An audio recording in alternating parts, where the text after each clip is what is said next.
After a dramatic manhunt following bombings in Boston, one suspect is killed and the other, severely injured, is now in hospital. The latter has been charged with using a weapon of mass destruction. The Tsarnaev brothers are accused of committing violent acts of terrorism. Their parents say they've been framed by the FBI. Tamerlan and Johar have been receiving celebrity coverage by the media as the public struggles to find answers to a long list of questions. This is The Debate. Days after a dramatic manhunt for the Tsarnaev brothers, the mystery still remains unresolved, with many questions unanswered. The surviving suspect, Johar, remains hospitalized under heavy police guard. He is said to be unable to speak due to a gunshot wound to his throat. A federal law enforcement official has been quoted as saying that the teenage boy is awake and responding to questions in writing. In a move criticized by rights activists, officials have said they intend to question Johar without reading him his Miranda rights.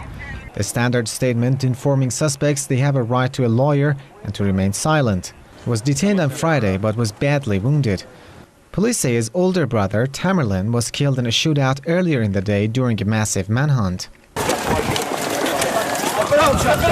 The Tsarnaev brothers have been identified as ethnic Chechens who had been living in the U.S. for about a decade.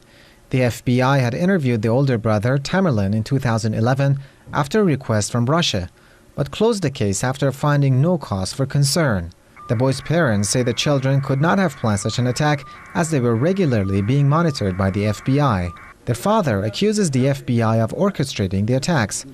Anzar Tsarnaev says the whole incident is a, quote, setup, a political order, a Hollywood show. The argument raises the question that how somebody so closely watched by the FBI could have plotted terrorist acts without setting off alarm bells. Some analysts argue that the Boston Marathon bombing suspects were framed by the U.S. Secret Service.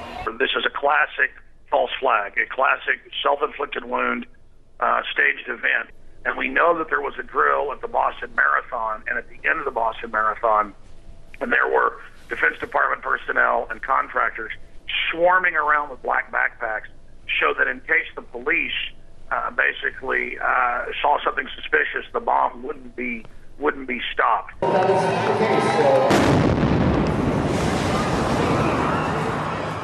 Boston's Monday marathon blasts left 3 people dead and over 150 others injured.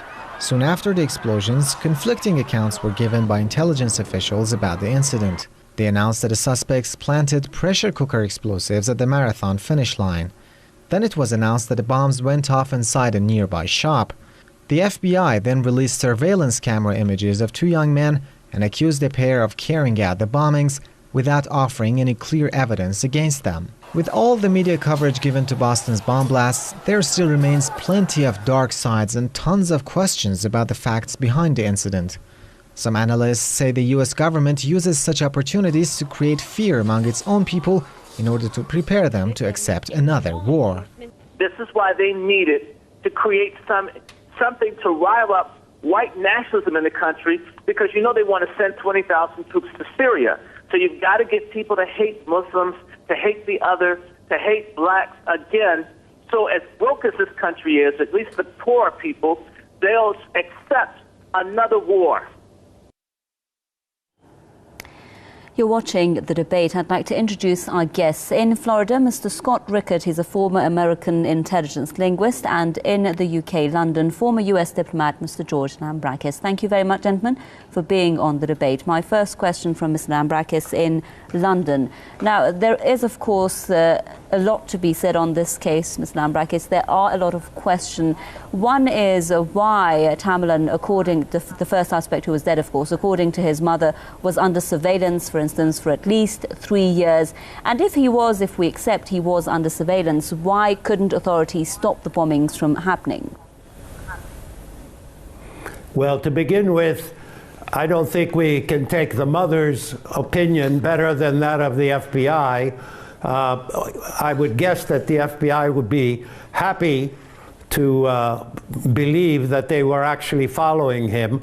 But from what we have learned from a variety of sources, the FBI interviewed him. and decided that there wasn't enough to go on. The FBI can't follow every person, every human being in America all the time. If they decide that this is not something they need to worry about, they're not going to follow him around. Following people around is a major operation. Also, remember that in America, the belief has been for a long time that the Chechens are fighting for their own independence against Russia. They're not really fighting against the United States. So the fact that the Russian Secret Service passed on a warning to the Americans that this was a dangerous person caused them to go and interview, but I can believe that after they found no reason at all under American law to follow this up, the mother is trying to cover up. They're off in Dagestan, I believe, the mother and the father. Right. I heard that the father was saying other things, that this was all a setup and that their son was not even involved in it. All of that is trying to cover up for the family, which quite clearly has problems now because their son, both sons, did a terrible thing. Let's bring in Mr. Scott Rickard on this as well. Mr. Rickard, we also have Tamerlan's father saying that his son told him after the bombing that he'd received a phone call saying he was a suspect.